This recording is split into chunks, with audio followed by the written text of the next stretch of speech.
Chairman Tehreek Insaf کے container پر firing کی FIR درج کر لی گئی۔ وزیر اعظم شہباز شریف اور رانا ثناء اللہ کے نام بھی شامل۔ الزام لگانے والوں کی عقل پر ماتم کرنا چاہیے کہ بغیر ثبوت اور وجہ کے کسی پر بھی اتنا بڑا الزام کس طرح لگایا جا سکتا ہے۔ اس حملے کی تحقیقات ہونا بہت ضروری ہے۔ یہ بھی تعین کرنا ضروری ہے کہ عمران خان کے کنٹینر سے کتنی گولیاں چلیں۔ جس ذہنیت کا نشانہ عمران خان بنے ہیں، اس ذہنیت کو پروان بھی انہوں نے ہی چڑھایا۔ جب سے وہ سعودی بادشاہ سے ملے ہیں، ان کے ذہن میں ایک ہی دھن سوار ہے کہ اب انہیں وزیر اعظم نہیں بننا، بادشاہ بننا ہے۔ بسم اللہ الرحمن الرحیم، السلام علیکم، میں ہوں عبدالرؤف اور آپ دیکھ رہے ہیں باغی ٹی وی۔ کوئی سوچ بھی نہیں سکتا تھا کہ ملک میں سیاست کو اس نہج پر پہنچایا جائے گا کہ سیاست کو ریاست پر ترجیح دی جائے گی۔ اس صورتحال پر نہ صرف پوری قوم پریشان ہے بلکہ سنجیدہ سیاستدان بھی حیران ہیں کہ یہ کیا ہو رہا ہے۔ یہ کون سی سیاست ہے جس میں ریاستی اداروں کو نشانہ بنایا جا رہا ہے، کیونکہ ریاستی اداروں کو کمزور کرنے کا صاف مطلب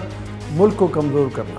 یہ صورتحال نہایت تکلیف دہ تو ہے ہی، بلکہ بہت زیادہ حیران کن بھی ہے کہ حکومت اس حوالے سے کوئی خاص کارروائی نہیں کر رہی۔ شکر ہے عمران خان زندہ سلامت، وہ بے شک سابق وزیر اعظم ہیں اور ایک پارٹی کے چیئرمین بھی، لیکن جو لوگ اس مارچ کی نظر ہوئے وہ سب اپنے گھروں کے لیے، اپنے گھر والوں کے لیے عمران خان تھے، اور عمران خان سے کہیں بڑھ کر اہم اور قیمتی تھے۔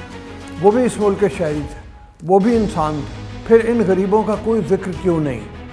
ان اموات کے ذمہ داروں کے خلاف قانونی کارروائی شاید اس لیے نہیں کی گئی کہ نہ تو وہ طاقتور تھے، نہ سیاستدان تھے، نہ ہی ان کے پاس مارچ میں چند ہزار لوگ تھے جو شریک ہوتے اور ان کے بارے میں بھی آواز اٹھاتے۔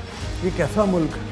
واقعے کے 2-3 گھنٹوں کے اندر ہی عمران خان کی طرف سے ان کے بعض قریبی لوگوں نے ایک بیان جاری کیا، جس کی پھر عمران خان نے خود بھی بذریعہ بیان اور پریس کانفرنس تصدیق کی کہ عمران خان پر حملے میں 3 شخصیات ملوث ہیں جو ان کے قتل کرنا چاہتی ہیں۔ ان 3 شخصیات میں وزیر اعظم شہباز شریف اور وزیر داخلہ رانا ثناء اللہ کے نام بھی شامل ہیں، جبکہ اس واقعے میں ملوث اور زیر حراست ملزم نے اس الزام کی سختی سے تردید کرتے ہوئے کہا کہ اس نے خود اپنی آزاد سوچ کے مطابق فائرنگ کی اور اس کے ساتھ کوئی اور تھا، نہ ہی اس کی پشت پناہی کوئی کر رہا ہے۔ دوسری غیر منطقی بات یہ ہے کہ نہ تو حکومت نیائی ریاستی اداروں کو عمران خان سے کوئی خطرہ اور خوف تھا، اور نہ ہی ان تینوں شخصیات کی عمران خان سے کوئی خاندانی دشمنی تھی، نہ ہی وہ عمران خان سے کمزور تھے۔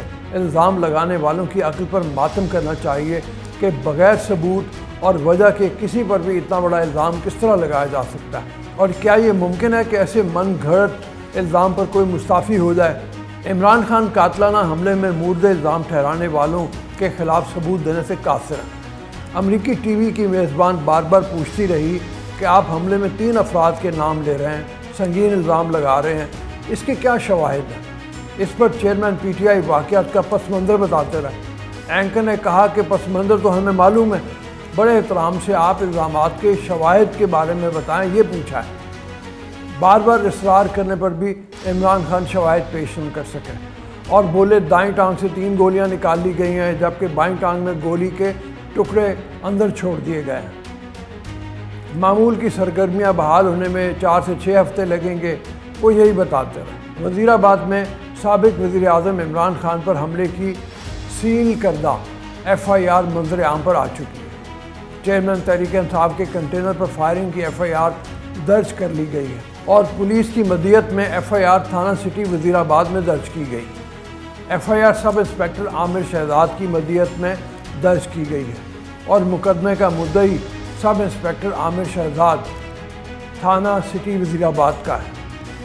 مقدمے میں 302، 224، 440 سمیت دہشت گردی کے دفعات شامل ہیں اور FIR نمبر 691/22 درج ہے۔ FIR کے متن کے مطابق فائرنگ کنٹینر کے بائیں جانب سے کی گئی۔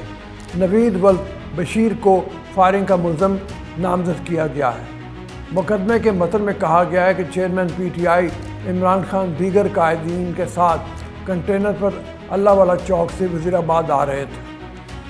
تقریباً شام 4 بجے کے قریب ملزم نوید نے کنٹینر کی بائیں جانب سے پستول سے فائرنگ کر دی۔ فائرنگ سے جلوس میں شامل ملزم گولی لگنے سے دم توڑ گیا۔ کنٹینر پر سوار چیئرمین PTI عمران خان زخمی ہوئے۔ FIR کے متن میں کہا گیا ہے کہ جلوس میں شامل ایک کارکن حسن ابتسام نے فائرنگ کرنے والے کو پکڑنے کی کوشش کی، اس کی وجہ سے فائرنگ کرنے والے نے مزید فائر نہ کیا۔ عمران خان بعد طبی امداد کے لیے لاہور روانہ ہو گئے۔ اس سے قبل کہا گیا تھا کہ FIR کو کل سپریم کورٹ میں پیش کیا جائے گا۔ پولیس ذرائع کا کہنا تھا کہ سپریم کورٹ میں پیش کرنے کے بعد FIR کو عام کیا جائے گا۔ اس حملے کی تحقیقات ہونا بہت ضروری ہے اور یہ بھی تعین کرنا ضروری ہے کہ عمران خان کے کنٹینر سے کتنی گولیاں چلیں۔ ویسے تو عمران خان نے ہمیشہ ایسے حملوں کا نشانہ بننے والوں کو ہی مورد الزام ٹھہرایا۔ آج جس ذہنیت کا نشانہ عمران خان بنے ہیں، اس ذہنیت کو پروان بھی انہوں نے ہی چڑھایا۔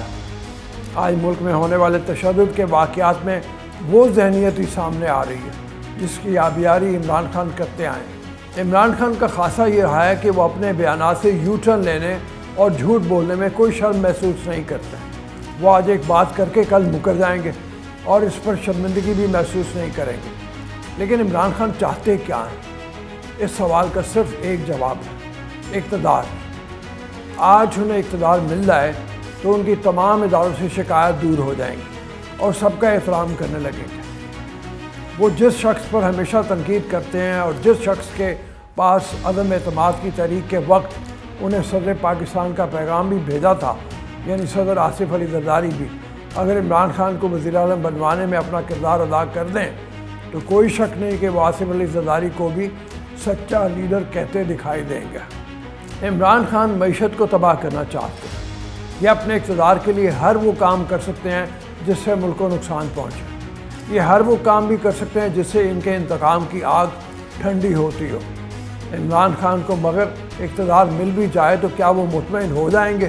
نہیں، ایسا بالکل نہیں ہے۔ ایسا ہو بھی جائے تو وہ مطمئن نہیں ہوں گے، اس لیے کہ جب سے وہ سعودی بادشاہ سے ملے ہیں ان کے ذہن میں ایک ہی دھن سوار ہے کہ اب انہیں وزیر اعظم نہیں بننا، بادشاہ بننا ہے۔ اس مقصد کے لیے وہ لانگ مارچ کر رہے ہیں، جبکہ لانگ مارچ نہیں بلکہ رانگ مارچ کر رہے ہیں۔ عمران خان کا خواب بادشاہ بننا ہے، مگر یہ خواب کبھی پورا نہیں ہوگا۔ وہ ملک میں بادشاہ چاہتے ہیں، ملک میں جمہوریت کا گلا گھونٹنا چاہتے ہیں۔ سندھ، پنجاب، بلوچستان اور خیبر پختونخوا کے عوام نے دہشت گردوں کے خلاف ہزاروں کی تعداد میں اپنی جانوں کے نذرانے پیش کیے ہیں، کیونکہ وہ بھی اس ملک میں افراتفری پھیلانے والوں کے خلاف تھے، اور جنہوں نے افراتفری پھیلائی وہ ہیں جنہوں نے ایسے واقعات کیے جس میں ان ہزاروں لاکھوں لوگوں کی جان گئی۔ پاکستان کے عوام اب کسی کو افراتفری پھیلانے کی اجازت نہیں دیں گے۔ عمران خان ملک میں افراتفری پھیلا کر بادشاہ بننا چاہتے ہیں۔ پاکستان میں ایسے کسی اقدام کی نہ کل گنجائش تھی اور نہ آج ہے۔ اسی بات کو مد نظر رکھتے ہوئے پولیس نے تحریک انصاف کے رہنماؤں کی گرفتاری کا پلان مکمل کر لیا۔ اسلام آباد پولیس نے PTI رہنماؤں کے وارنٹ گرفتاری حاصل کر لی ہے۔ ذرائع کے مطابق اسلام آباد پولیس نے غلام سرور خان، زلفی بخاری، واسق اور دیگر PTI رہنماؤں کے وارنٹ گرفتاری حاصل کر لی ہے، جبکہ علی امین گنڈا پور اور پرویز خٹک اسلام آباد پولیس کو پہلے ہی مقدمات میں مطلوب ہیں۔ پولیس ذرائع کا کہنا ہے کہ عوام الناس کی بڑی تعداد وفاقی حکومت سے سڑکیں کھلوانے کے لیے اپیل کر رہی ہے۔ وفاقی حکومت کی اجازت سے اسلام آباد پولیس، رینجرز اور FC موٹر وے کھلوا سکتی ہے۔ پاکستان تحریک انصاف کے کارکنوں کی جانب سے راولپنڈی میں احتجاج کے باعث شہر کے کئی راستے بند ہیں، جس کی وجہ سے مسافروں کو سخت پریشانی کا سامنا کرنا پڑ رہا ہے۔ ٹریفک پولیس کے مطابق احتجاج کے باعث مری روڈ، اقبال پارک کی سڑکیں دونوں طرف سے بند ہیں۔ ٹیکسلا GT روڈ سے لے کر شاہ مارگلہ کے مقام پر بھی روڈ کو دونوں طرف سے بند کر دیا گیا۔ اس کے علاوہ سرائے کالا چوک بھی احتجاج کے باعث بند ہے۔ پنجاب میں بھی ایسی صورتحال پیدا کرنے کی ناکام کوشش کی جا رہی ہے، مگر یہاں چودھری پرویز الہی کئی غیر قانونی کاموں میں عمران خان کے سامنے دیوار بن رہے ہیں، اور کل رات کی ملاقات میں بھی سینئر صحافیوں اور ذرائع کا کہنا ہے کہ زمان پارک میں عمران خان اور پرویز الہی کے درمیان FIR اور دیگر معاملات میں کافی تلخ کلامی ہوئی ہے، اور پرویز الہی نے استعفے تک کی دھمکی دے دی ہے۔ باغی ٹی وی کی رپورٹ کے مطابق گورنر پنجاب ولیگ الرحمان نے کہا ہے کہ پنجاب میں گورنر راج ایک انتہائی قدم ہوگا۔ گورنر پنجاب کا کہنا تھا کہ امن و امان اور حالات ہاتھ سے نکلتے ہیں تو گورنر راج کی آئین میں جگہ موجود ہے،